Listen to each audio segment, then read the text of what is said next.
नमस्कार विद्यार्थी मित्रांनो, ह्या आपण एपिसोडमध्ये आपल्याला नॉट फॉर प्रॉफिट कन्सर्न या प्रकरणावरचा 120 पानावरचा क्वेश्चन नंबर 10 समजून घ्यायचा आहे। या प्रश्नामध्ये जो आपल्याला रिसिप्ट आणि पेमेंट अकाउंट दिला आहे तो KBP इंजिनिअरिंग कॉलेजचा दिला आहे। त्यामुळे सगळे घटक जे आहेत ते कॉलेजच्या संदर्भातले आपल्याला इथे पाहायला मिळतील। तर जो अकाउंट दिला आहे 31/3/2019 चा, तर जे वर्ष आपले 31/3/2019 ला संपतंय ते स्टार्ट झालं असेल 1/4/2018 ला आणि 1/4/2018 चं कॅपिटल फंड प्रॉब्लेम मध्ये रिसिप्ट आणि पेमेंट अकाउंटच्या खाली जे टेबल दिलं आहे त्या टेबल मध्ये 1/4/2018 चा कॅपिटल फंड शेवटी दिला आहे 9,47,400। त्याच्यामुळे या पण प्रॉब्लेम मध्ये आपल्याला वर्किंग नोट मध्ये कॅपिटल फंड काढण्यासाठी ओपनिंग बॅलन्स शीट तयार करण्याची गरज नाहीये। म्हणून सुरुवातीला इन्कम आणि एक्सपेंडिचर अकाउंट बनवला आहे डबल कॉलम 20 ओळींचा आणि बॅलन्स शीट बनवली आहे डबल कॉलम 20 ओळींची। आणि सुरुवातीला जो कॅपिटल फंड दिलेला आहे प्रॉब्लेम मध्ये 1/4/2018 चा हा चालू वर्षाचा ओपनिंग कॅपिटल फंड म्हणजे मागच्या वर्षीचा क्लोजिंग कॅपिटल फंड म्हणून हा सुरुवातीलाच लायबिलिटी साइडला लिहून ठेवलाय इनरला कॅपिटल फंड 9,47,400। आता रिसिप्ट साइडला बघा टू बॅलन्स ब्रॉट डाऊन, त्याच्यामध्ये पहिलं दिलंय कॅश इन हँड आणि कॅश ॲट बँक। हे दोन्ही बॅलन्स आपण लिहिले असते ओपनिंग बॅलन्स शीटच्या ॲसेट साइडला, पण आता आपल्याला ते कुठेच लिहायचे नाहीये कारण ओपनिंग बॅलन्स शीट आपण बनवली नाहीये कारण कॅपिटल फंड प्रॉब्लेम मध्ये दिलेला आहे। पुढे म्हटलं इंटरेस्ट हे इन्कमला दिलं जातं म्हणून इन्कम साइडला ठेवलंय इंटरेस्ट 55,000। पुढे म्हटलंय सबस्क्रिप्शन पण नॉट फॉर प्रॉफिट कन्सर्न या संस्थांचं इन्कम ठरते म्हणून इन्कमला ठेवलंय 28,300। इनरला ठेवलेत कारण त्याच्यावर ॲडजस्टमेंट नंबर आहे 2। सेकंड नंबर ॲडजस्टमेंटला आउटस्टँडिंग सबस्क्रिप्शन 5,300। हे कोणत्या वर्षाचं आउटस्टँडिंग आहे ते दिलं नाहीये, याचा अर्थ ते चालू वर्षाचंच आउटस्टँडिंग असणार। मग चालू वर्षाचं आउटस्टँडिंग आपण ॲड करतो म्हणून इन्कम साइडला बाय सबस्क्रिप्शन 28,300 जे लिहिले त्याच्यामध्ये आपण ॲड केले अधिक आउटस्टँडिंग 5,300, तेव्हा बाहेरच्या कॉलमला बेरीज आली आहे 33,600 आणि यंदाचं उत्पन्न येणं बाकी आहे हा घटक आपण ॲसेटला लिहितो म्हणून चालू वर्षाच्या बॅलन्स शीटला ॲसेटला ठेवलंय आउटस्टँडिंग सबस्क्रिप्शन 5,300। पुढे म्हटले लाईफ मेंबरशिप फीज हे सुद्धा अशा संस्थांचं इन्कम असतं म्हणून सुरुवातीला इन्कमला लिहिले इनरला 25,000, त्याच्यावर ॲडजस्टमेंट नंबर आहे 3। Life membership fees are to be capitalize, याची संपूर्ण रक्कम भांडवलात टाकायला सांगितली आहे म्हणून इन्कम साइडला जे लिहिले 25,000 इनरला त्यातून पूर्णच्या पूर्ण लेस केले आहे, लेस कॅपिटलायझेशन 25,000 बाहेर डॅश आणि हे जे 25,000 लेस केले ते कॅपिटल फंडामध्ये म्हणजे बॅलन्स शीटच्या लायबिलिटी साइडला कॅपिटल फंडामध्ये ॲड केले प्लस लाईफ मेंबरशिप फीज 25,000। पुढे म्हटले डोनेशन 7 लाख, डोनेशनवर पण ॲडजस्टमेंट नंबर आहे 1। डोनेशन आपण इन्कमला लिहिले सुरुवातीला 7 लाख आणि पहिल्या ॲडजस्टमेंट नुसार असं म्हटलंय डोनेशन मधला 50% भाग जो आहे तो बिल्डिंग फंड मध्ये आपल्याला टाकायला सांगितलं आहे म्हणून 7 लाखाच्या 50% रक्कम लेस केली आहे, लेस 50% फॉर बिल्डिंग फंड 3,50,000, तेव्हा बाहेरच्या कॉलमला आले 3,50,000 आणि जो बिल्डिंग फंड 3,50,000 वजा केला आहे तो आपल्याला बिल्डिंग फंड मध्ये टाकायचा आहे। त्याआधी टेबल मध्ये 1/4/2018 चा म्हणजे ओपनिंग बिल्डिंग फंड दिला आहे 10 लाख, हा ओपनिंग बिल्डिंग फंड सुरुवातीला चालू वर्षाच्या बॅलन्स शीटच्या लायबिलिटी साईडला इनरला लिहिला आहे बिल्डिंग फंड 10 लाख आणि त्याच्यामध्ये प्लस 50% डोनेशन 3,50,000. तेव्हा बाहेरच्या कॉलमला आले 13,50,000. त्याच्या पुढचे tuition fees, term fees, sundry receipt आणि ॲडमिशन फीज हे चारही घटक कॉलेजच्या दृष्टीने इन्कम आहेत, म्हणून इन्कम आणि एक्सपेंडिचर अकाउंटच्या क्रेडिट साईडला ठेवले.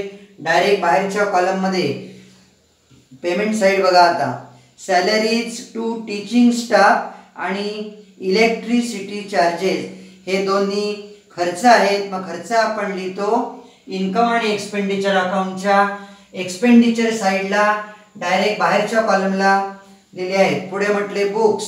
बुक्स म्हणजे कॉलेजच्या लायब्ररीतली बुक्स झाले. हे बुक्स आपण यंदा खरेदी केले आहेत. बुक्स ही कॉलेजच्या दृष्टीने ॲसेट होईल, तर हे यंदा खरेदी केलेली बुक्स ॲसेटला नोंदवण्यापूर्वी टेबलमध्ये 1/4/2018 बुकचं ओपनिंग बॅलन्स दिला आहे 6 लाख. म्हणून ॲसेटला पहिलं बुक्स ओल्ड 6 लाख आणि त्याच्यामध्ये यंदा खरेदी केलेली नवीन पुस्तके 61,000 ॲड केले आहेत आणि इनरलाच बेरीज ठेवली आहे 6,61,000 आणि टेबलमध्ये 31/3/2019 बुक्सचं क्लोजिंग बॅलन्स दिला आहे 6 लाख. हे क्लोजिंग बॅलन्स शीटच्या ॲसेट साईडला बाहेरच्या कॉलममध्ये आले पाहिजेत 6 लाख. म्हणून 6,61,000तून 6 लाख वजा करून जो फरक आला 61,000 तो डेप्रिसिएशन गृहीत धरला आहे. म्हणून ॲसेटला लेस डेप्रिसिएशन 61,000. तेव्हा बाहेरच्या कॉलमला दिसतील 6 लाख. आणि डेप्रिसिएशनचा दुसरा इफेक्ट एक्सपेंडिचर साईडला टू डेप्रिसिएशन अंडरलाईन डॅश करा. त्याच्यामध्ये पहिलं घ्या बुक्स 61,000. त्याच्या पुढे पेमेंट साईडला म्हटलं आहे फर्निचर 51,000. ही फर्निचरची खरेदी 51,000ची यावर्षी केली आहे. मग यावर्षीची फर्निचरची खरेदी नोंदवण्यापूर्वी 1 तारखेला फर्निचर किती होतं ते टेबलमध्ये दिलं आहे. फर्निचरचं 1/4/2018 बॅलन्स आहे 3,19,000. म्हणून 1 तारखेचं बॅलन्स म्हणजे मागच्या वर्षीचं क्लोजिंग ते आपण अगोदर लिहायला पाहिजे ॲसेटला. म्हणून चालू वर्षाच्या बॅलन्स शीटला ॲसेटला ठेवलं आहे फर्निचर ओल्ड 3,19,000 आणि त्याच्यामध्ये यावर्षी नवीन खरेदी केलेलं फर्निचर आहे 51,000 ते ॲड केले प्लस परचेसेस ऑफ फर्निचर. तेव्हा बेरीज आली आहे 3,70,000 आणि टेबलमध्ये फर्निचरचं क्लोजिंग बॅलन्स दिलं आहे 31/3/2019 बॅलन्स आहे 3 लाख. हे क्लोजिंग बॅलन्स शीटच्या ॲसेटला आले पाहिजेत बाहेरच्या कॉलममध्ये 3 लाख आणि म्हणून 3,70,000तून 3 लाख वजा करून आलेला फरक डेप्रिसिएशन म्हणून ठेवला आहे 70,000 आणि हे 70,000 एक्सपेंडिचर साईडला डेप्रिसिएशनच्या यादीमध्ये घेतले. फर्निचर 70,000 असं दोन्ही ॲसेटवरचं टोटल डेप्रिसिएशन आहे 1,31,000. त्याच्या पुढे म्हटले स्टेशनरी हा खर्च आहे म्हणून एक्सपेंडिचर साईडला डायरेक्ट बाहेरच्या कॉलमला ठेवला आहे 21,850.